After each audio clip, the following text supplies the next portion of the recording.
السلام علیکم ورحمۃ اللہ وبرکاتہ۔ صرف 5 منٹ کا مدرسہ قرآن و حدیث کی روشنی میں ذی الحجہ کے 22 تاریخ ہیں آج کے۔ نمبر 1، اسلامی تاریخ۔ مزدلف ثانی حضرت شیخ احمد سرہندی رحمۃ اللہ علیہ۔ حضرت مزدلف ثانی سرہندی رحمۃ اللہ علیہ 11ویں صدی ہجری کے ہندوستان کے بلند پایا عالم، داعی اللہ اور مجاہد تھے۔ آپ کی پیدائش 970 پر 1 ہجری میں پنجاب کے علاقہ سرہند میں ہوئی۔ آپ حضرت عمر رضی اللہ عنہ کی نسل سے ہیں۔ تعلیم کی ابتدا حفظ قرآن سے کی اور والد صاحب کی خدمت میں ہی تعلیم کا سلسلہ جاری رہا، اور 17 سال کی عمر میں فارغ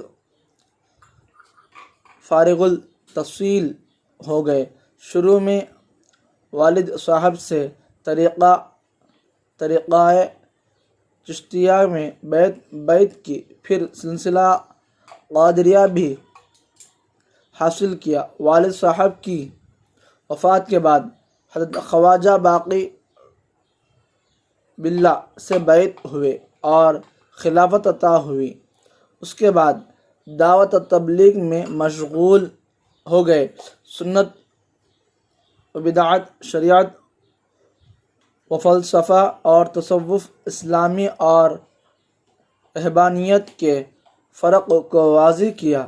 دین کی خاطر ان کو قید خانے کی مشقت بھی جھیلنی پڑی۔ ان کے ذریعے اللہ تعالیٰ نے بادشاہ اکبر کے دین الہی کے نام سے بنائے ہوئے اس فتنے کا خاتمہ کیا جسے اس نے بہت سے مذہبوں کی رسموں کو ملا کر بنایا تھا۔ آپ کی وفات 1054 ہجری میں سن پر 3 سال کی عمر میں ہوئی، اور اپنے وطن سرہند میں ہی مدفون ہوئے۔ حضرت شیخ احمد سرہندی رحمۃ اللہ علیہ کی سب سے بڑی علمی، اصلاحی اور تجدیدی یادگار ان کے مکتوبات ہیں۔ آپ کے تجدیدی کام کی بنیاد پر آپ کو مزدلف ثانی کا لقب دیا گیا۔ نمبر 2، حضور صلی اللہ علیہ وسلم کا معجزہ، گھی میں برکت۔ حضرت حمزہ بن عمرو اسلمہ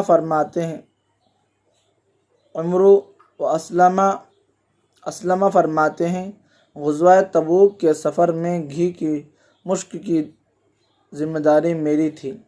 دوران سفر میں نے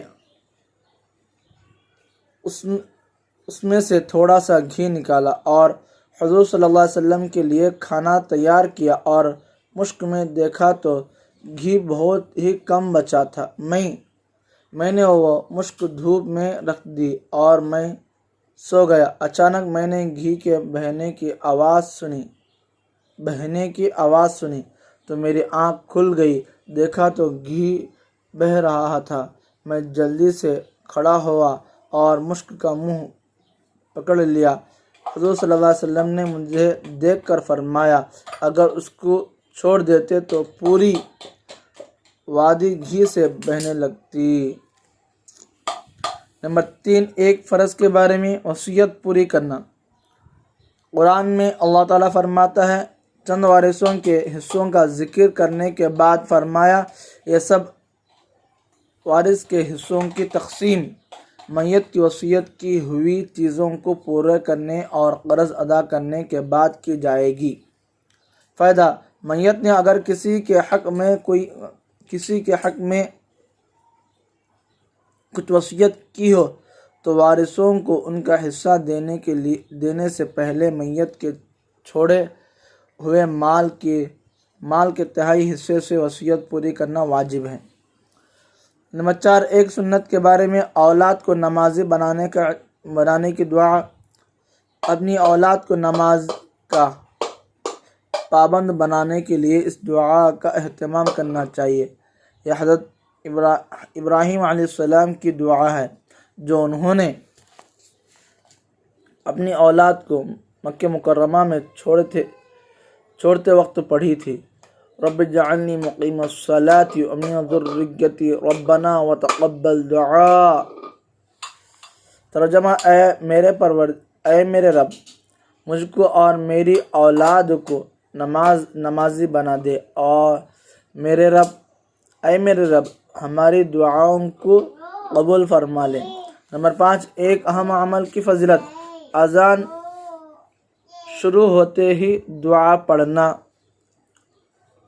رسول اللہ صلی اللہ علیہ وسلم نے فرمایا، جو شخص مؤذن کو اذان دیتے ہوئے سنے اور یہ کہے اشہد ان لا الہ الا اللہ وحدہ لا شریک لہ وان محمدا عبدہ ورسولہ رضیت باللہ ربا وبمحمد رسولا وبالاسلام دینا، تو اس کے گناہ معاف کر دیے جائیں گے۔ نمبر 6، ایک گناہ کے بارے میں سود خور سے جنگ کا اعلان۔ قرآن میں اللہ تعالیٰ فرماتا ہے، اگر تم سود لینے سے باز نہیں آئے تو اللہ اور اس کے رسول کی طرف سے جنگ کا اعلان سن لو، لہذا ہر مسلمان کو سود سے بچنا چاہیے۔ نمبر 8، نمبر 7، دنیا کے بارے میں اللہ ہی روزی تقسیم کرتے ہیں۔ قرآن میں اللہ تعالیٰ فرماتا ہے، دنیاوی زندگی میں ان کی روزی ہم نے ہی تقسیم کر رکھی ہے، اور ایک کو دوسرے پر مرتبہ کے اعتبار سے فضیلت دے رکھی ہے، تاکہ ایک دوسرے سے کام لیتا رہے، اور آپ کی رب کی رحمت اس دنیاوی مال سے کہیں زیادہ بہتر ہے جس کو یہ لوگ جمع کرتے پھرتے ہیں۔ نمبر 8، آخرت کے بارے میں زمین گواہی دے گی۔ آپ صلی اللہ علیہ وسلم نے یہ آیت تلاوت فرمائی، یومئذ تحدث اخبارہا، اس دن زمین اپنی سب باتیں بیان کر دے گی۔ پھر ارشاد فرمایا، تم جانتے ہو زمین کیا خبریں بیان کرے گی؟ صحابہ رضی اللہ عنہ نے عرض کیا، اللہ اور اس کے رسول خوب جانتے ہیں۔ آپ صلی اللہ علیہ وسلم نے ارشاد فرمایا، اس کی خبریں یہ ہیں کہ وہ ہر مرد اور عورت کے متعلق اس عمل کی گواہی دیں گی جو اس کے پیٹھ پر کیا گیا تھا۔ وہ کہیں گی، اس نے ایسا عمل فلاں دن کیا تھا۔ نمبر 9، طب نبوی سے علاج، ختنے کے فوائد۔ رسول اللہ صلی اللہ علیہ وسلم نے فرمایا، 5 چیزیں فطرت میں سے ہیں، ان میں سے ایک ختنہ کرنا۔ فائدہ، ختنہ کرنے سے شرمگاہ کے کینسر، ایگزیما یا جیسی بیماریوں سے حفاظت ہوتی ہے۔ نمبر 10، نبی صلی اللہ علیہ وسلم کی نصیحت۔ رسول اللہ صلی اللہ علیہ وسلم نے فرمایا، حسد سے بچو، کیونکہ حسد آدمی کی نیکیوں کو اس طرح کھا جاتا ہے جس طرح آگ لکڑی کو کھا جاتی ہے۔ اللہ تعالیٰ جتنے باتیں کہیں سنیں ہیں ان سے ادا عمل کرنے کی توفیق عطا فرمائے۔ سبحان اللہ وبحمدہ، سبحانک اللہم وبحمدک، ونشہد ان لا الہ الا انت، نستغفرک واتوب الیک۔